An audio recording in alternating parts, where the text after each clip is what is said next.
Hey, all right. So I am now on the line with a Mr. Felipe Lira, who is choreographer as well as a dancer.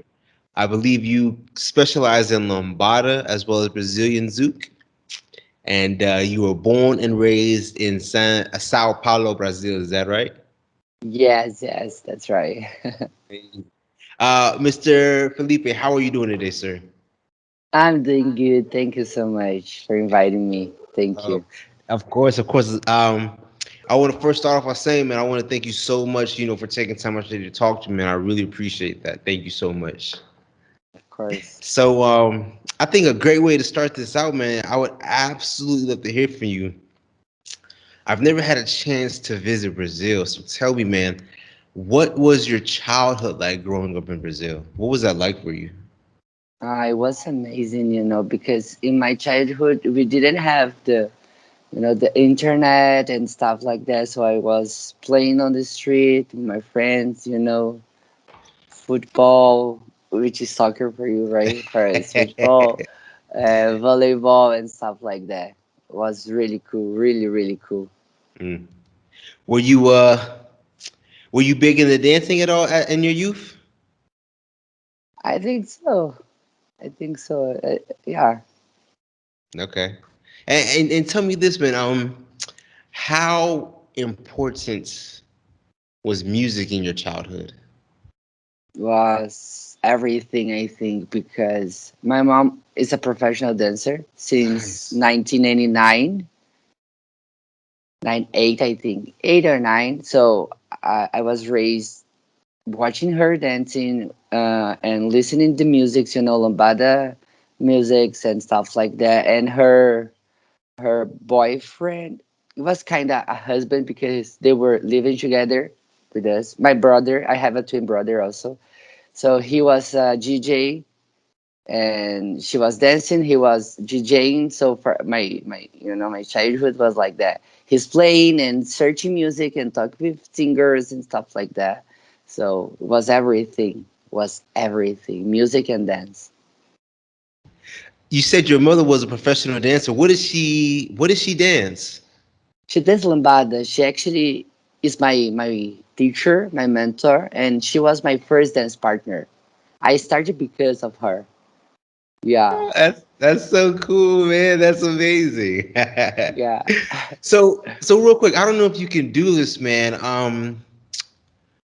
Would you happen to know maybe the history of Lambada in Brazil? Could you speak on that? Yeah, sure. The lambada, when we speak about lambada, we're speaking about a music genre and also a dance form, right? That was huge in the world from the 80s to the middle of 90s, right? This Kaoma group, I think you know the Chorando se foi. Tananana. Because of them, lambada became a fever in the world. So it was huge, huge, huge, huge in the industry, TV shows and stuff like that. And after this period, the media is always searching for new things, right? And they start to kind of forget the lambada stuff, and people just thought lambada was dying, But no, just the music. The music for sure was dying because they stopped to record tracks and stuff like that. But the dance keep developing until today. So we have a kind of pretty community. It's not that big like Brazilian Zouk. Brazilian Zouk came from Lambada, so they could how can I say, they could fix some points that we couldn't at the time. Not me, but the teachers at the time, because when they were learning lambada, they were learning on the parties, the lambateria, the place they people went to dance lambada called lambateria, and they didn't have teachers. They learned at a night, in the socials. And Brazilian Zouk, no, it's more academic, so people can go to the dance school and start to learn slower until they achieve something that they want. And with Lambada, no. So it became bigger than Lambada, but we still are dancing. We had world championship. I'm the only 3 times world championship in Lambada. No one got that. I got before I complete 18. I was 17. That's So it awesome. That's was, awesome. yeah, it's a pre community and it is still alive. And we have right now a international Lambada organization. My mom, myself, and other specialists in Lambada, we are organizing stuff and showing people that Lambada is still alive and helping them how to find Lambada in the world and to find about the history and everything, you know. That's amazing. That's amazing, man. So Uh, so your mother, being a very heavy influence on you, being a professional dancer on Lambada, you growing up with it, man. I want to ask you this, and this may be a tough question to remember, but I'm very curious to hear from you. mhm. Do you remember your beginner stage learning Lambada? Yes, definitely. I remember. When I started dancing, it was in 2008, and it wasn't with my mom. She didn't want to pressure myself or my brother, so she put us in a teenage group for a year, for us to see if we liked, because we grew up in this community. You know, the the teachers and DJs, they were always at our home rehearsing and exchanging stuff with my mom's ex-husband. So we grew up in the community with the professionals, but we didn't know if we want to start to dance, because they all were pretty older than us, So for us, it was like some old stuff, old-fashioned stuff, I don't want to dance, partnering dance and stuff like that. So she put us in this teenage group to dance, and after 1 year, I knew it that I would be a professional dancer because I just loved everything, loved everything.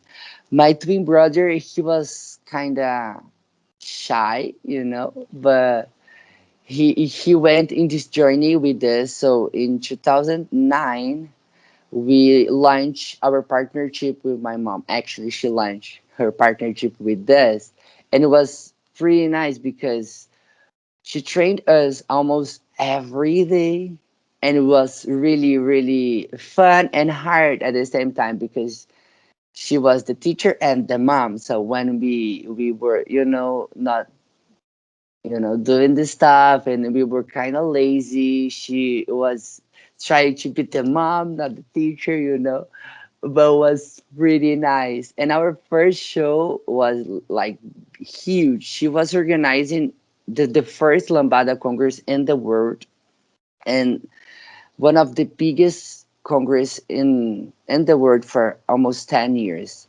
Wait, real quick. And What year was this? it was in 2009, Berg's Congress. Okay, okay. And then there was our first show, and it was for almost 1,000 people. And I was 14. Can you imagine that? Oh wow, And amazing. yeah, and we had like monsters in the industry. Renata Peçanha was there.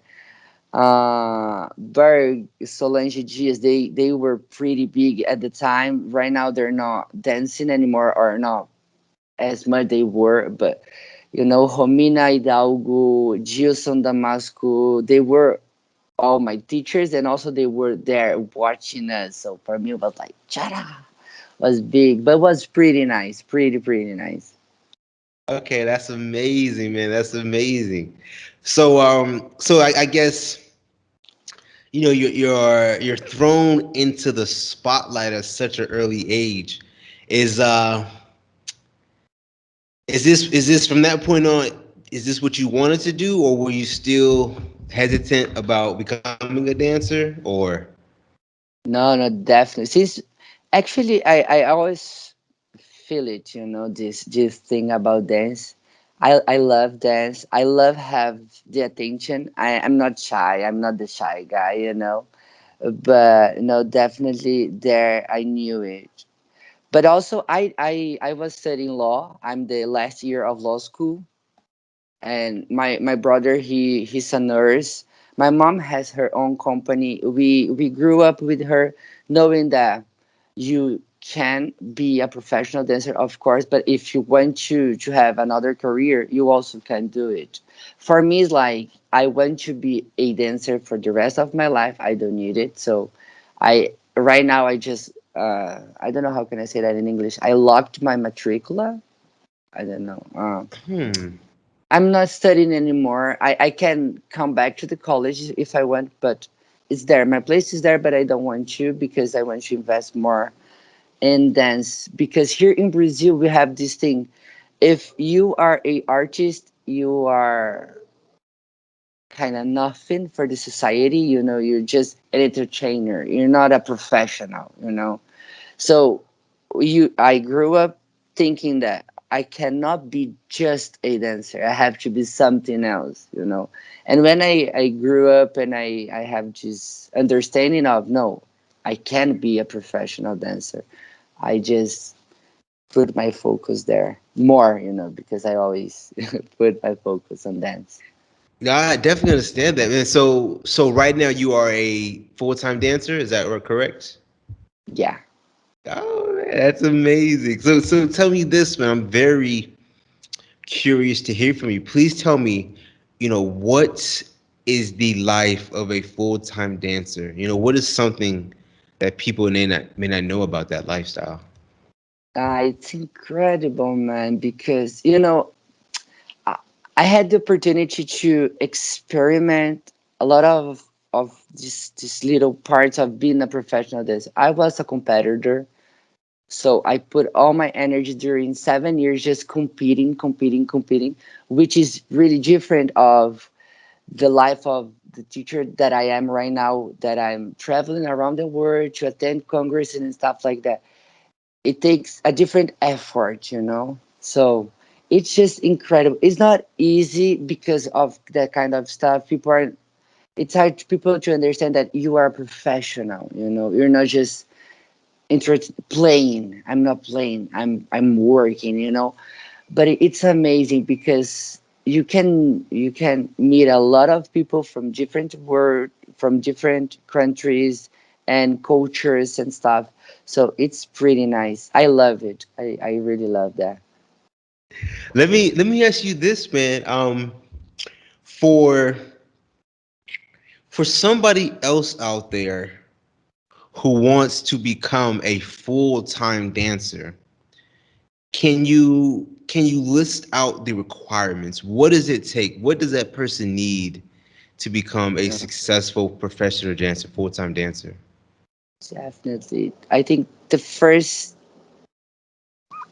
I cannot say this is the most important or not, but definitely this person should know about the history of the dance that his or her is going to, you know, to understand the culture of, because every dance has your own history and people should know why they're dancing like that, or, you know, they have to study a lot. I studied a lot. I took privates and yeah, most of all was private class, but with the big names of my time. You know, if you can name it one, I was taking class. And also I had my mom that she at the time was a specialist, so for me it was like that. But I never used my mom's name to be safe. You know, I always was studying pretty hard. So you can name it one name of the industry, and I definitely took a class with that person, and not just one, but a lot of classes. And networking is pretty important for us, you know, to be connected with people and know how to go in some place and leave that place with a good energy and professionalism. It's really important. And also for me, that works for me. I studied a lot of stuff out of the dance world, so communication, how to teach for different people, you know, because we have these uh, students profiles, right? So I was studying that, how to attend a person who is more visual, who is more about the touch, that this person have to feel that, or who is a better listener, We have students that works better with counties. We have students with is better with create melodies. So I was studying that kind of stuff also for help them to understand themselves, and for me not to need some students to came to me and say, oh, I don't know that, I'm having doubts, but I'm shy. No, I have to feel the room, and you have to study more stuff than the steps. You know what I mean? I think so. You're getting into teaching though, towards what you're saying right now, correct? Yeah, yeah, yeah. So I definitely let me ask you this: how long have you been teaching? I've been teaching since 2010. Wow, wow. Okay, I definitely want to hear about your teaching. I definitely want to get into that. Let me ask you this question before I get it though. Before I forget it. Uh, Earlier you said that Brazilian Zouk came from Lambada. Yeah. Can you elaborate on that? What do you mean by that? Yeah, yeah, sure. After the after the Lambada fever and stuff, Renata Peçanha, Adílio Porto, and Jaime Arocha, they start to develop this program using the Lambada background to create some. It's not a easier way to dance, but how can I say that? Lambada was pretty much dance in a faster songs, you know, and it wasn't easy for everybody to dance, like other people's or the children's, it was really specific about age, and they didn't have this program how to teach lambada because it was everything. It was a popular dance. It wasn't a academic dance. So they started to use this background of lambada, and they put in academic shape. So they create this program and they use the bolero influence, the samba de gafieira influence, maybe forró influence, but the base of this at the time it was just zouk. They were dancing zouk, and then became Brazilian zouk. But let's call Brazilian zouk. At the time, the base of the dance was lambada. They all were lambada dancers. They all were dancing lambada and other stuff. Renata Peçanha, she was a ballerina, a ballet girl, right? Jamarosha, he already was a big choreographer from Brazilian ballroom dance as much as Adílio Porto. So they were dancing lambada. They were in love with this movement, but they feel that for for for to be more democratic, they could create some program to attend all everybody. So that's why I'm saying lambada. Brazilians who came from lambada because after this lambada movement, they start to developing the Brazilian Zouk program and dance form. Okay, And I one understand. Oh, thing that's oh sorry. no, what were you gonna say? Go ahead. Go ahead. One thing that's pretty nice is if you ask Renata Peçanha, if someone wants to learn lambada and Brazilian Zouk, what is better for that person to start to learn? And she said, start to learn lambada, then go to Brazilian Zouk.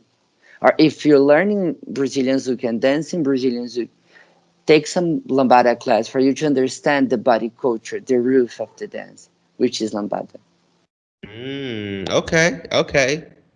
So she would advise to learn Lambada first and then transition in Brazilian Zouk. If you want to dance both, Oh, okay, okay, okay. Um, let's get into your teaching. So you say you've been teaching for the past almost 11 years. Let me ask you this. I'm very curious to hear from you. mhm, Tell me about your beginner stage in teaching. What was that like? was amazing, because I didn't start like a normal person, I would say, because I started with my mom. So my first class, the very first class, was in Berg's Congress, and I was teaching for almost 300 students. So it wasn't in a small dance school with a small group, when you can develop in your teaching and your name. No, I started big because I, I was my mom's assistant. We weren't at the same level, of course, we're not, but that was my very first class. So for me, was huge. And I remember how I was scared minutes before the class, because it was a lot of people there. And my mom was organizing and teaching. So she was like working. And and I remember it was my brother, my twin brother, Rodrigo Lira, and we were nearby the place that we were teaching. And he looked at me and I looked at him, and we were like, man, she's crazy. How can we teach a bunch of people? But it was nice because she was leading the class, so I could learn how to teach with her, with someone who had already almost 12 years of experience, right? Then I went to a dance school, Milena Mauzan Dance Center, which was one of the biggest dance school in Sao Paulo, which is, but at the time was bigger. We had less dance schools, but yeah, right now we have more. Not in this pandemic time, but this the time is passing. People were opening that new dance schools and good dance schools, but at the time, it was one of the biggest dance schools. And I started with my mom, my brother there, and it was the first time they had lambada at the school. So it was pretty cool, pretty cool. Let me ask you this. I'm very curious to hear from you, man. For somebody who may be new to lambada or Brazilian zouk or really any dance in general, I'm very curious to hear from you. What makes for a good teacher? What qualities does a good teacher have? I don't know, because every person has your unique point, as a teacher. For me, is to know how to attend the level of your students. That's really, really important. I Talking about myself as a student, I really don't like to go to a dance class and leave the class feeling that the teachers or the teacher weren't paying attention of me. That's not a good feeling. The feeling is go there and feel that you could enjoy the class and not just learn, because sometimes we have different time to learn. So I can have a group of people that they learn the step and they could put in the music in the right time, and that's perfect. And I will have people that cannot do at the time. But I want them all to feel that they were being, seen, that I was there with them and from them, because of them actually. No, no, that makes a lot of sense. It makes the class, more personal instead of just, robotic or something of that nature. Especially in dance congress that we have a lot of students. It's hard to for them to feel like that. It's hard, so it's important if you can give them like 20% of that, because I know it's hard for us as a teacher. Sometimes I had class that I couldn't see them all. It was impossible, but I was trying to integrate them all in my class. I think that leads to another great point, which is, can you talk to me about the benefits of private classes? Oh, definitely.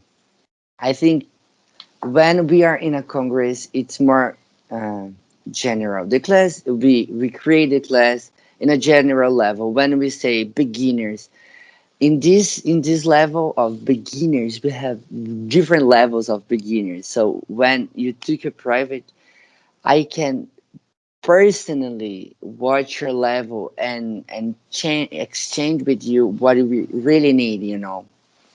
I think that when we go to a open class, just regular class in congresses, I cannot. It's not that I cannot teach you, but I'm giving you some movement or some philosophy. Yes, I am. But when I'm with you, I can really really know what you want, but better what you need. I had a lot of students in private that they came to me. Oh, I want to learn. For example, in Lambada, I want to learn boneca. I want to turn, but at the time they couldn't do the basic steps properly. So I can say, let's work in the basics, then we can go there in a open class. I'll teach boneca if you have your base clean enough to go to the boneca movement. Nice. If not, it's hard for me to help you because I have other 20 students or maybe 100 students you know it's important for the students. It was for me. I took private with, name it one, and I can tell you. And it wasn't just one, it was a lot. With Gilson Damasco and Braz dos Santos, they were a part of my base. It was definitely more than 100 private class. It was like 4 or 5 years. Every time that they went to Brazil, I was taking private class with them. When Brass opened his course in the United States, the Lambada course, I was there helping them to developing the course because I am one of his best students. I really, really learned everything with him. Everything that he thinks that a professional should have, I had. So I was the dance captain of his dance show. I was leading his dance group in Porto Seguro. I was leading the groups in US because I, I I understood him as much. I understood Gilson and Natasha and Homina. It's true. The private class it's really really important. Or if you can have this regular class at school, then you can develop your dance regularly with your teacher.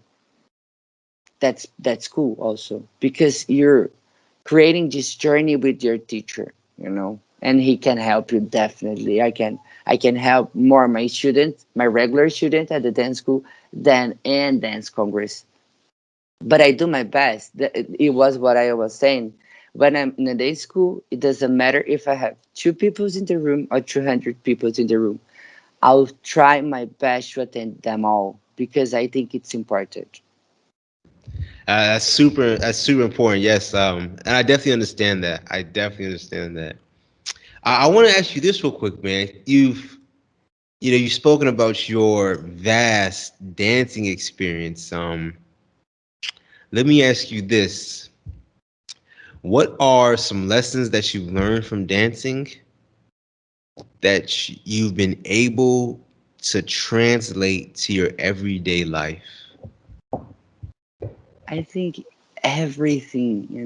Dance for me, it's really important. Dance saved my life in Okay. a lot of ways. I'm a gay guy in Brazil, so Okay. that's pretty hard. And I had a time that I was really in fight with myself, and I learned with dance how to see yourself in the best way you can see, how to express yourself. Just safe place for you to express yourself and to be proud of yourself. That was one lesson. And I started to create my safe place, my dance place in the world. So I stopped to feel insecure or afraid of something because I'm a gay guy, because in dance I could be myself. Why out of dance I cannot be myself? It doesn't make sense for me. And with my mom, for example, this connection with my mom, it's really really important because it's hard for us to not just to establish a relationship, but to keep to work in this relationship. And when you're working with your mom, it's hard because sometimes in the conflict, it's not just a professional conflict; it's a familiar, family conflict. Something. So I've learned that, and I brought that to my law law school, and I worked to my government when I was studying, so I could understand that. And with my students, my students, they all are my friends. I see them as a family place, and they are my friends. If you ask to my students what it's like to learn with me, they will say, he's our friend. After the class, we're doing stuff. We're shopping, eating, talking. I like that. I like that, not in dance, but for life. And the respect. The respect's really important because I was raised dancing. I learned how important it is to respect who's teaching you, who's learning with you, who's learning from you, you know, because sometimes it's not easy to understand. Who's learning with you needs the attention also. It's not that good if you are this kind of student that just want the attention for you. You have to understand in the room have another people, so respect their time as much I am respecting your time. Because my mom respect my time. She never forced anything. She respect my time as a teacher. And I respect my brother's time because I was this kind of student to learn really fast. I was a quick learner, and my brother, no, he needs more time. And I remember when I was younger, I was this guy. Oh, I need more. I want more. It's because he's not doing. I cannot do. Something like that. I already learned he can train by himself. Just teach me. And she taught me, you have another person in the room, respect his time. I'm teaching both. I'm not just teaching you. So that this reality dance I brought to my personal life. I have to understand when I'm talking, I have to listen and I have to give time to people to talk and stuff like that. Yeah, definitely. I understand that you dropped a lot of knowledge right there, but I think it taught you. You said respect, but I think as well as like patience as well. Oh, definitely. So I definitely understand that. I definitely understand that. I want to ask you some questions. I want to ask you for advice for other Okay. dancers. All right. Uh-huh. All right. So let me ask you this first off. Say we have a dancer who feels like they're not getting better, like they're kind of stuck in this rut. What Mhm. advice could you give this person? Respect that time because we all have that in our life. Oh, a lot of times I feel like I wasn't growing, I wasn't, develop my dance skills. Yes, definitely. It is okay to feel that, and it is okay when you are there. For example, when I was focusing on teaching, I wasn't trained as much as I could my dancing, myself as a dancer. And I was feeling that, oh, I'm not developing. I'm stuck. And I was kind of sad. And my mom actually she taught me that respect that time. That time is important for you. And I was taking a lot of classes, from jazz, ballet, hippie hoppy, and Brazilian ballroom dances. So for me, it was like a lot of stuff happening at the same time, and I was competing and I was teaching. I was starting to be a choreographer, so it was a lot. And she always said, "It's not because you are a good teacher that makes you a good dancer. It's not because you are a good choreographer that makes you a good dancer. So respect your time." So it's that because in one moment just we have this click and we start to developing again. It's crazy. The mind and the body needs time. And it's not our time, it's their time, I definitely understand that. How can I say this? Yeah, your body sometimes needs its own time to maybe process, yeah, what Mm. you're visually seeing. So I understand that. Is that so? I would like to maybe sum up what you said. And you said, it happens to us all. So is it that if you're stuck in a rut, maybe show some self kindness and Yes. understand? No, no, sorry, keep going. No, you good. Yeah, no, you're fine. I was hoping you elaborate. Yeah, so maybe show some self kindness and not be too hard on yourself that you're Yeah, not where you think you should be. yeah, because it's really normal for the students to feel like that. My students, they are always saying that, oh, I'm not growing, and I saw my colleagues, other dance professional dancers, they were like, "Oh, I'm not growing. I'm stuck. Oh my God, I have to do for the next show, and the next show, I don't have any new ideas. Oh my God." It's normal. It's normal because the body needs to rest, especially Right. if you are a professional dancer. You have to understand that our body needs rest Mm. and mind for sure. Um. So you said you're actually a choreographer as well. Yeah. Um. Let me ask you this, man. How do you continue to, progress and invigorate your choreographies and not just fall back into, repetition, the same thing? How do you keep it fresh and new? Oh, I'm always studying other choreographers for sure Okay. and having new ideas. What I love to do when I know that I have to create something, I start to see what people are doing in the industry, but not just in the Brazilian ballroom dancing scene, but around the world, I love to watch stuff. So it's like I start to collect material from other people. I start to read stuff to feel, inspired by something because I cannot work in some piece or some routine if I don't have any inspiration. It's pretty hard for me. So I start to see stuff, to watch movies, to listen to music. Something Okay. have to get me. But is that I'm always studying people. I'm studying people because I really believe that it's when we say I create that, for sure you were inspired by someone or something. So collect material Mm. and then work in this material in your way. Yeah. Okay. Definitely.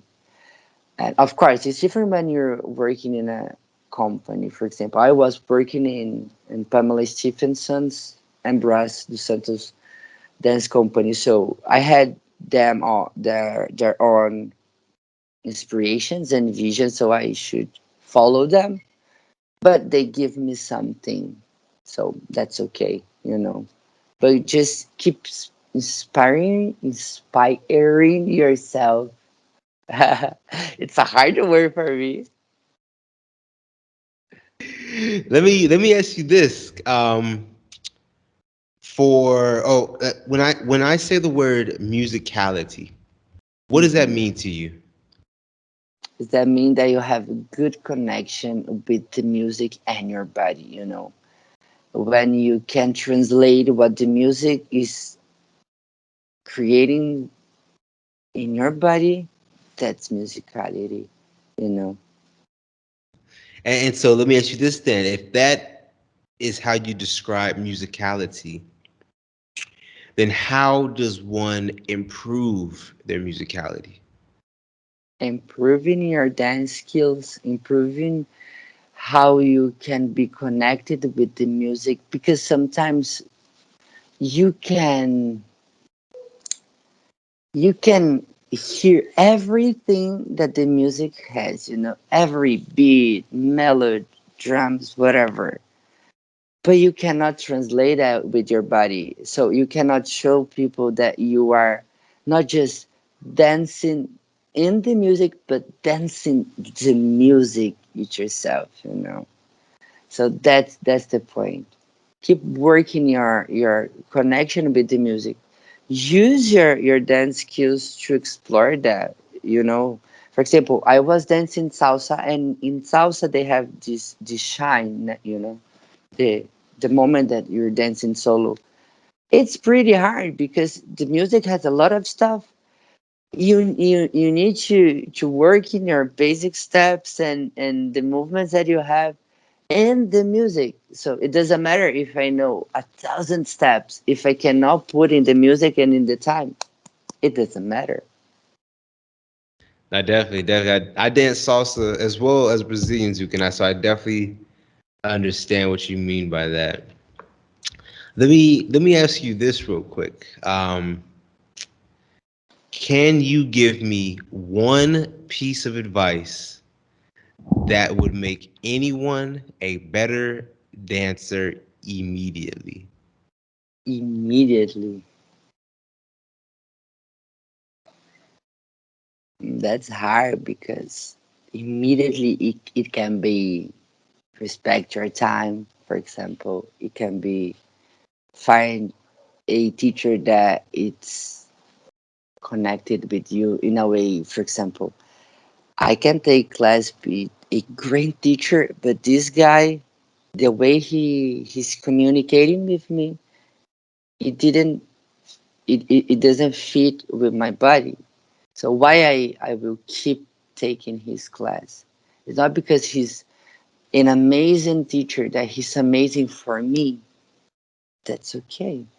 I have people that doesn't don't understand my way of teaching or don't like, and that's okay. Find a person that fits in your way of learn. You know, I think that's a pretty good advice. Find someone who's that you can connect with. I definitely understand that. When you're able to find the right teacher, it's almost like a little cheat code. Mm-hmm. It makes it easier to become a better dancer. The language. When we have the same Right, language, it's easy to communicate. right, right. Definitely, definitely, definitely. Um, Mr. Felipe, man, I wanna thank you so much, man. For taking time out today to talk to me. Of course, I was kind of, anxious. I I told you I'm not the shy guy, but in terms of speaking of myself, I have this thing, But you create some safe space, and I thank you so much for listening to me. Of course, man. Real quick, let me ask you this. Um, what are some of your upcoming events? Anything that you want to share, anything you want to plug?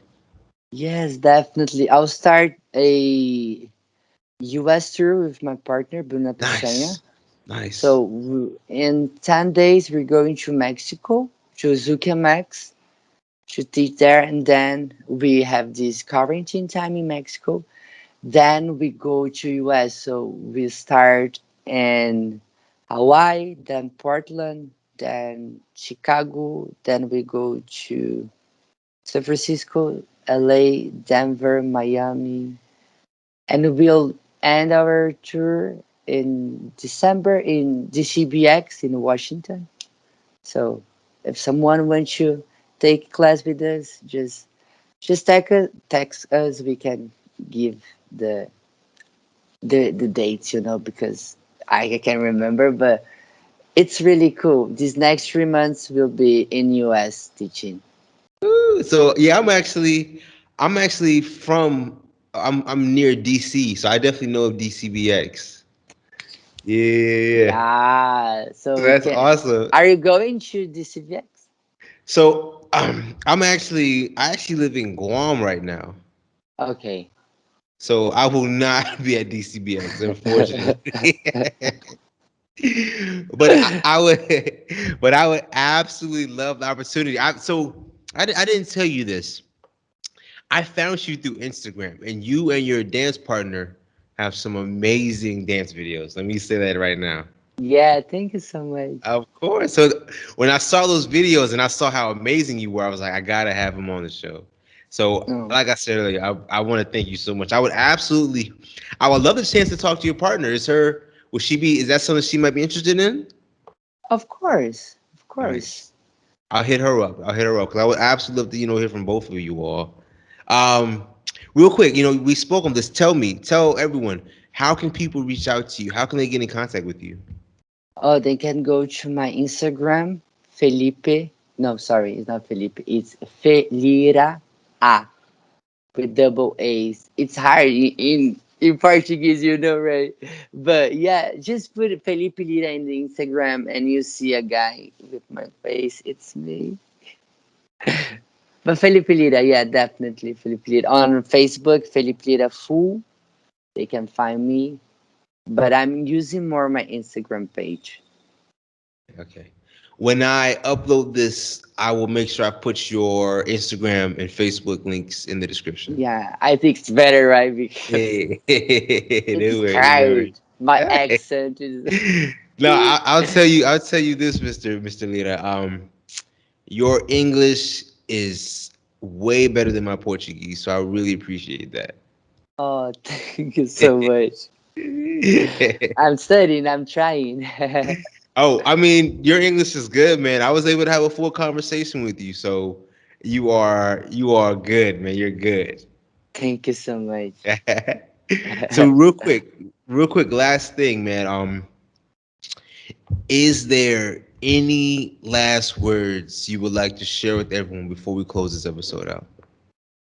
Yes, of course. I think we're having actually a pretty hard time. So I think respect your timing, respect yourself. It's really important right now.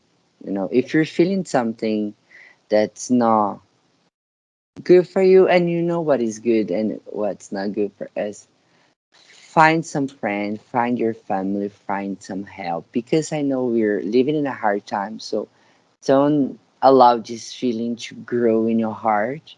Clean your heart in the way that you think is better for you because pretty soon we all will be having a better days for sure. I love it. I love it. I think that is a great way to wrap up this episode of the To the Feet podcast. Mr. Felipe, I want to thank you again. Thank you so much. Thank you. Thank you. Hey, hey, hey, hey. That'll do it. Yeah. Take it easy, Felipe. Ciao. Ciao, ciao.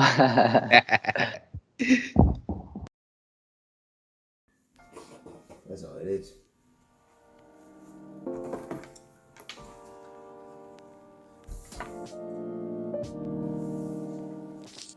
Hey everyone! If you made it this far to the end of the video, I want to thank you so much. Um, my overall goal with making these interviews and these episodes is to give a voice to dancers. To give them a platform to speak their story. So, if this is of value to anyone, then that means the world to me. My overall goal is to give value to the dance community. So, if you find no value in this, then I urge you to please let me know where I can improve on. I truly want to, just give value and content to the dance community. So please let me know how I can improve, where I'm messing up, because to be 100% honest with you, I'm learning along the way as I do this. I truly am. So to be able to interact with the dance community, it means the world to me because it gives me feedback and it lets me know what I'm doing right, where I can improve upon, what I'm doing wrong, which I feel like might maybe more important. So please, if you all could comment and just let me know what you think, it means the world to me because that feedback just helps me improve. So please comment as well. Please like and subscribe. That means a lot as well. But I want to say thank you so much for just watching this because it means the world to me. I want to I want to take you on this journey of the Two Left Feet podcast. I'm very excited for it. So, once again, thank you so much.